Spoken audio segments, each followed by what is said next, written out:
TV news. ప్రజలకు అభివృద్ధి సంక్షేమం సుపరిపాలన అందిస్తామని చెప్పాం. అదే మాటకు కట్టుబడి పనిచేస్తున్నాం.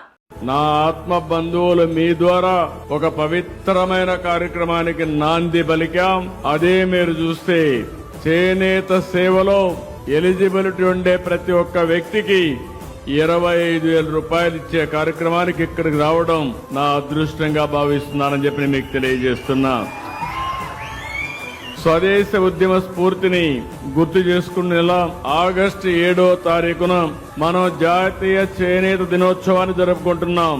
ఇది మరుపురాని రోజుగా ఉండాలనే ఉద్దేశంతోనే నేతన్న సేవలో కార్యక్రమాన్ని ప్రారంభించాం. దీనివల్ల మీరు ఒకసారి చూస్తే 71,636 కుటుంబాలకు లాభం కలుగుతుంది.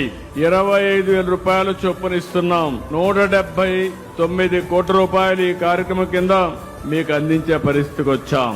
నేను ఎన్నికల్లో ఒక హామీ ఇచ్చాను.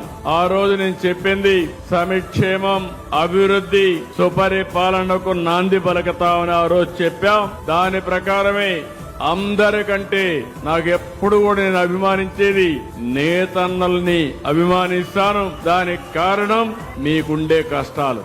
ఒకప్పుడు ఇదే చీరాల్లో మీకు ఆ రోజు ఇబ్బందులు పెడతా ఉంటే ధర్నా చేసిన కార్యక్రమాన్ని కూడా మరొక్కసారి గుర్తు చేస్తున్నాను. ఆ రోజు ప్రతిపక్షంలో ఉన్నాను. ఆ రోజు కూడా ఇవన్నీ చేశాం.